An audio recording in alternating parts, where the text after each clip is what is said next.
오늘은 알곡과 가라지라는 제목으로 하나님의 말씀을 보도록 하겠습니다. 성경 말씀은 마태복음 13장 36절로 43절까지 읽도록 하겠습니다. 교독하겠습니다. 이에 예수께서 무리를 떠나사 집에 들어가시니 제자들이 나와 이르되 밭의 가라지의 비유를 우리에게 설명하여 주소서. 대답하여 이르시되 좋은 씨를 뿌리는 이인 자여, 밭은 세상이요 좋은 씨는 천국의 아들들이요 가라지는 악한 자의 아들들이요.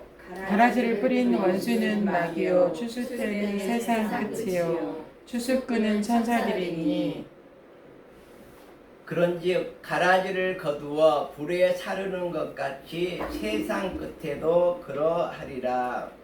인자가 그 천사들을 보내리니 그들이 그 나라에서 모두 넘어지게 하는 것과 또 불법을 행하는 자들을 거두어내어 풀무불에 던져 넣으리니 거기서 울며 이를 갈게 되리라.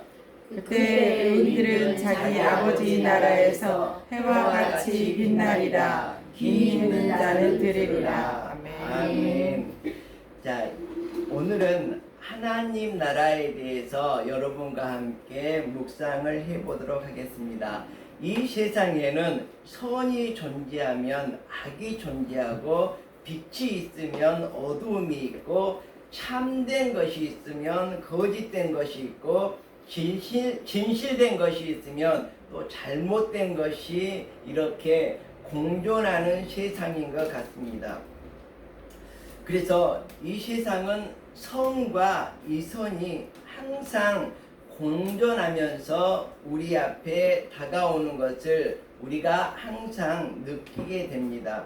그래서 우리들은 어둠을 물리치고 빛의 갑옷을 입어야 되겠죠. 그래서 선한 것, 참된 것, 진실된 것, 이러한 모습으로 우리가 이 세상을 살아가야 되지 않을까 이렇게 생각을 해봅니다.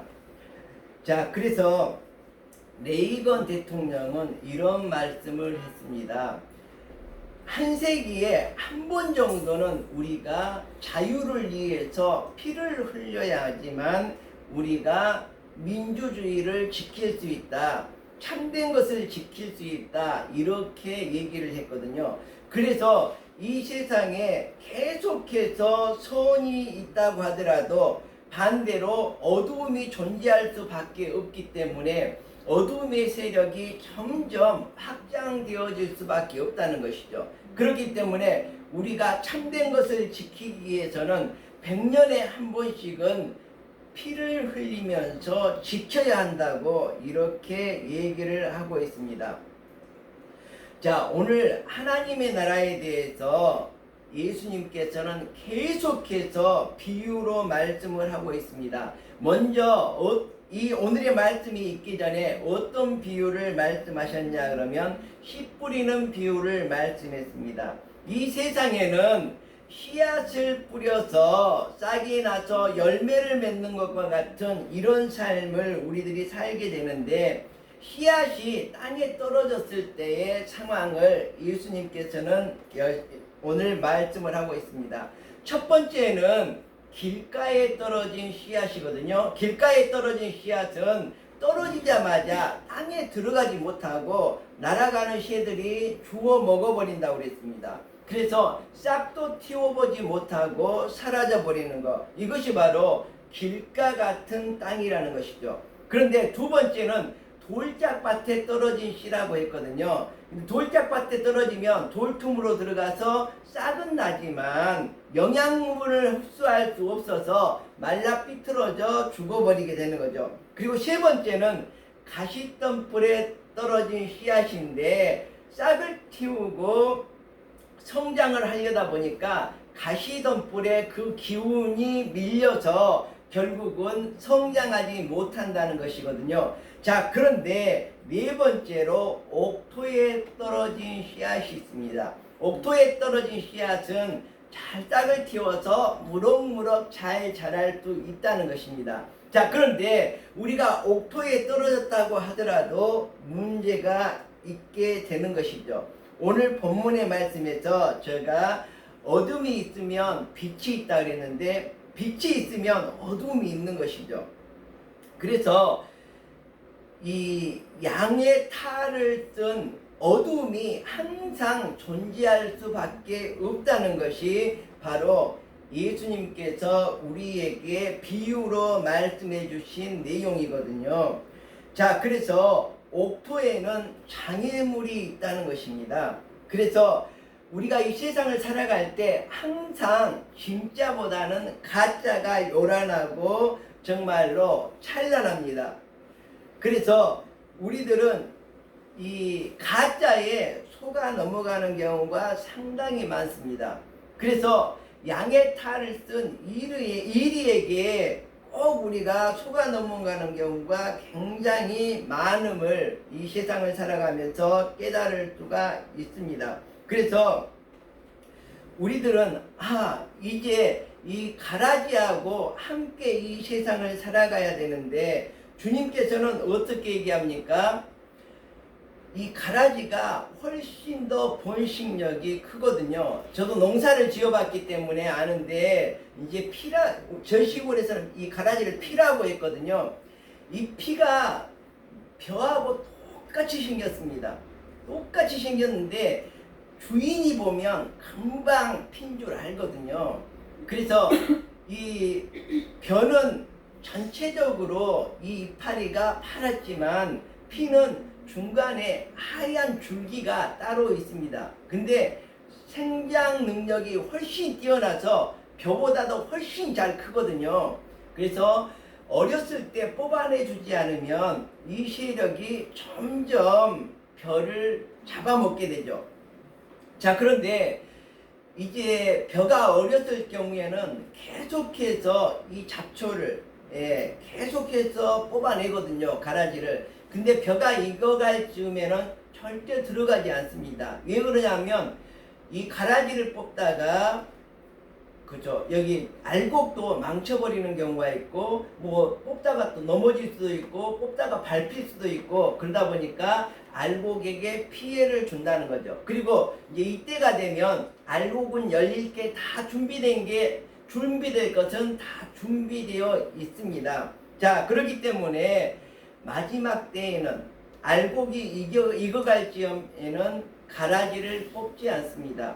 자, 그리고 추수 때가 되어서 함께 추수를 하게 됩니다. 그래서 이 가라지는 싹둑 비어서 어떻게 합니까? 불에 태워버립니다. 왜 그러냐면 이게 이제 다 성장해서 열매를 맺을 때쯤 되면 딱딱해서 소도 잘 먹지를 않거든요. 그리고 불에 태워서 없애버려야 됩니다. 왜 그러냐면 그냥 놔뒀다가는 내년에 가라지가 온 천지에 퍼지기 때문에 그 씨앗을 완전히 없애버리기 위해서 꼭 가라지는 낫으로 잘라서 불에 태웠던 것을 기억합니다. 자, 그러면 이거는 오늘 본문의 말씀을 하기 위해서 예수님께서 미리서 밭의 비유를 이렇게 해주시는 거거든요. 씨 뿌리는 자의 비유를 해주셨던 것입니다. 자, 그래서 오늘은 하나님 나라의 씨 뿌리는 부분을 다시 한번 생각을 해보고 결국 씨가 다 자라서 알곡이 되었을 때 알곡과 가라지를 어떻게 하는지 우리들이 오늘 말씀을 따라서 보도록 하겠습니다. 첫 번째, 하나님의 나라는 씨앗입니다. 자, 우리가 처녀를 뭐라고 합니까? 아가씨라고 하죠. 왜 아가씨라고 합니까? 아가의 씨를 안에 가지고 있다 그래서 아가씨라고 그러죠. 그래서 아가를 잉태할 수 있는 이런 사람을 바로 아가씨라고 부르게 됩니다. 그래서 하나님의 나라는 씨앗처럼 땅에 떨어져 이렇게 성장하게 된다는 이런 비유입니다. 자, 그 두 번째는 하나님의 나라는 밭의 비유를 하고 있습니다. 자, 밭은 정말로 씨앗을 길러내는 옥토인 거죠. 그래서 우리들이 이 하나님 나라를 밭에 비유하게 되는 것입니다. 그리고 세 번째는 누룩의 비유를 하고 있습니다. 그래서 하나님의 나라는 누룩과 같다고 했거든요. 누룩은 밀가루 반죽을 엄청 부풀게 만드는 것이죠. 부풀게 만드는 건 뭐예요? 이것처럼 하나님의 나라는 적은 것이로되 누룩에 부풀어 나는 것처럼 이렇게 점점 번져 나가는 게 바로 하나님의 나라라고 얘기하고, 겨자씨가 있거든요. 제가 겨자씨는 한 번도 못 봤는데 제가 자랄 때 담배나무를 키웠거든요. 근데 담배나무는 깨알처럼 아주 작습니다. 들깨알보다 훨씬 적은 게 이 담배 씨거든요. 이 씨가 매우 적은데 씨를 심어서 키우게 되면 우리 키의 2배까지 자라는 커다란 나무가 되거든요. 그걸 봤는데, 이것처럼 하나님의 나라는 겨자씨 같다는 것은 작은 씨앗이 커다란 나무가 되는 것처럼 하나님의 나라는 확장이 된다는 것이거든요. 그래서 새들이 그곳에서 둥지를 틀고 그늘에서 노래를 할 수 있는 그러한 곳이 바로 하나님의 나라라고 비유를 하고 있습니다. 그리고 조금 전에 하나님의 나라는 밭이라고 비유를 했는데, 자, 밭을 갈다가 쟁기에 뭐가 걸렸습니다. 그걸 파보니까 보물이 들어있는 거예요. 자, 그래서 이 밭이 내 밭이 아니거든요. 그래서 어떻게 해요? 이 보물을 갖기 위해서 자기의 전 재산을 팔아서 그 밭을 사게 되는 것이죠. 그래서 그 진주, 그 보석을 내 소유로 만드는 것, 이것이 바로 하나님의 나라의 비밀이거든요. 감추어진 비밀입니다. 여러분들도 지금 오늘 이 자리에 나왔다고 하면 밭만 보고 거기에 감추어진 보물을 발견하지 못한다면 그냥 그러려니 하고 살아갈 수밖에 없을 것입니다. 그렇지만 밭 속에 감추어져 있는 이 보물을, 이 값어치를 여러분이 안다면 여러분의 모든 것을 팔아서라도, 여러분의 모든 것을 투자해서라도 바로 이 진주를 사지 않겠습니까? 이 보물을 사지 않겠습니까? 이것이 바로 하나님의 나라라는 것이죠. 그리고 네 번째로 하나님의 나라는 열매를 맺는다는 것입니다. 자, 열매를 맺는다는 것은 우리가 고개를 숙인다는 거거든요. 곧 성숙된다는 거죠. 그래서 제가 시골에서 이 가라지를 바라보면 이제 벼에서 있어서 그 피를 말하는 거거든요. 자, 벼는 익으면 고개를 푹 숙이는데 가라지는 그 속에 알맹이가 매우 적거든요. 벼는 알맹이가 크고 가라지는 알맹이가 적다 보니까 벼는 익으면 무거워서 고개를 싹 숙이게 되는데, 이 가라지는 이제 키도 쑥쑥 더 크고 열매가 열리면 열매가 가벼우니까 하늘로 쫙 뻗쳐 오릅니다. 자, 이것처럼 우리들이 정말 거짓 같은 경우는 마지막 날에 더 활개를 치게 되는 것이죠. 그렇지만 우리가 이 열매를 맺는다는 것은 성숙되어서 정말 쓸모있는 가라지같이 불에 태워서 없어져 버릴 이런 열매가 아니라 알곡처럼 벼알처럼 쓸모있는 그런 열매를 맺게 되면 고개를 숙이고 성숙된 모습으로 살아갈 수 있다는 것입니다. 그리고 다섯 번째, 하나님의 나라는 어떤 나라일까? 바로 단련된 모습이라는 거거든요. 욥기서에 보면 욥이 이렇게 고백을 합니다. 굉장히 어려움, 정말 고난, 고통을 겪고 있는 가운데서 고백하는 말이거든요. 이 말이 뭐냐 그러면, 하나님께서 나의 가는 길을 아십니다. 내가 이렇게 힘든 것은 무엇 때문이냐? 주님께서 나를 단련하여서 나에게 있는 불순물을 모두 제거하고 정말 대장간에서 금을 단련해서 새롭게 정금으로 만들어내듯이 내가 정금과 같이 하나님 앞에 설 수 있도록, 내가 새롭게 변화될 수 있도록 하기 위해서 하나님께서 나를 단련하는 과정입니다. 이렇게 고백을 하고 있거든요. 그래서 우리들도 하나님의 나라는 단련되는 과정이라고 보셔야 될 것 같습니다. 그래서 여러분들이 정말 이 세상을 살아갈 때 가라지에게 정말 여러 가지 피해를 입을 때, 하나님께서 나를 단련하는 과정이구나. 내가 이 고난을 이겨내면, 이것을 극복하고 나면 하나님께서는 나를 순수한 금, 100% 단련된 금과 같이, 정제된 금과 같이 이 세상에서 멋지게 다시 태어나게 하실 것이다. 이런 생각을 가지셔야 될 것 같습니다. 그래서 우리들은 이제 정말로 이 세상을 살아갈 때 알곡과 가라지 중에서 어디에 붙어서 살아갈 것인가, 정말 양의 탈을 쓴 이리 가운데 어느 편에 서서 살아갈 것인가, 우리가 다시 한번 생각을 해보아야 할 것 같습니다. 자, 우리 속담에 사촌이 논을 사면 배가 아프다는 말이 있습니다.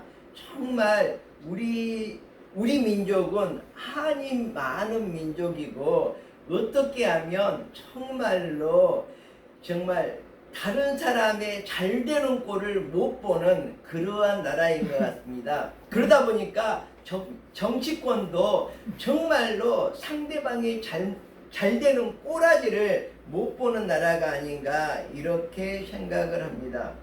그래서 우리들은 나의 정말 나를 괴롭히고 나를 못 살게 하는 원수가 정말 망하게 하려면 어떻게 하면 될까요?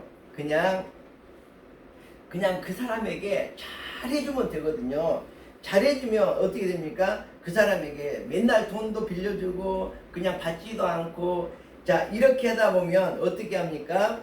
우리나라 같은 경우는 정말 무상복지를 추구하는 나라거든요. 전 세상에서 이처럼 무상복지를 좋아하는 나라가 없는 것 같아요. 그냥 거저먹기 좋아하는 것이죠. 그러다 보니까 어떻게 해요? 빼앗아 먹기까지 좋아합니다. 그러다 보니까 또 어떻게 됩니까? 사기쳐서 먹게 되는 것이죠. 그래서 이렇게 무상을 좋아하다 보니까 결국은 거저먹기만을 좋아하고, 그러다 보니까 거저먹는 게 부족하다 보니까 빼앗아 먹기를 좋아하고, 빼앗은 것도 모자라서 사기쳐서 먹고 사는 그런 나라로 점점 변해가고 있고, 기존에도 그랬지만 지금도 이런 것들이 팽배해 있는 것을 알 수가 있습니다.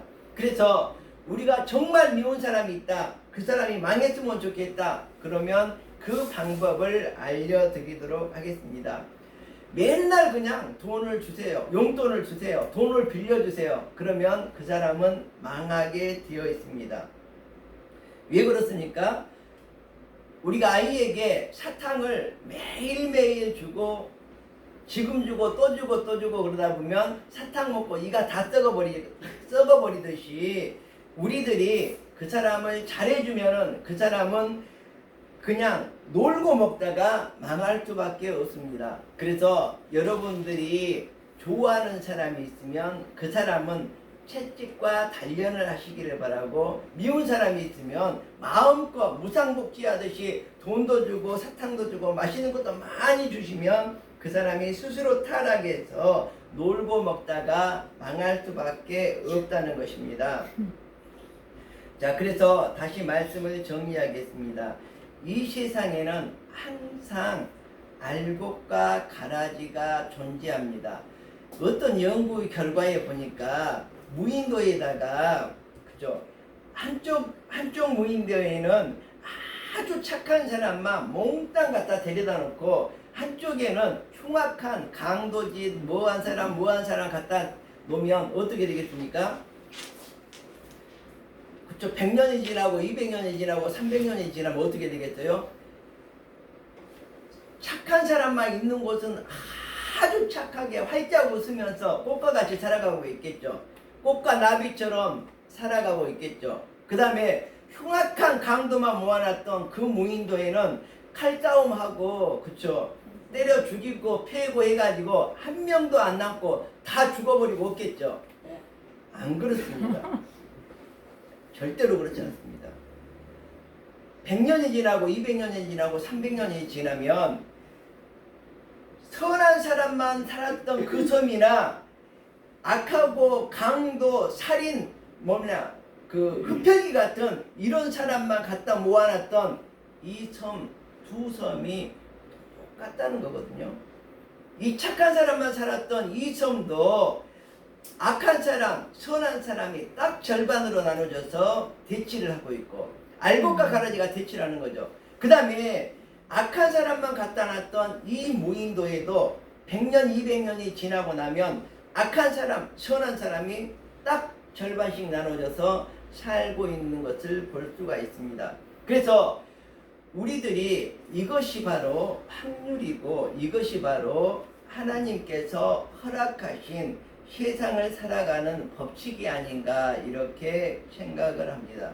그래서 우리가 민주주의가 있으면 공산주의가 사라진 것 같지만 사라지지 않고 계속해서 존재를 하고 있다는 것이 그것을 반증해 주고 있습니다. 그래서 가짜는 진짜보다 훨씬 더 유혹을 하고 찬란하고 우리들에게 더 멋지게 보입니다.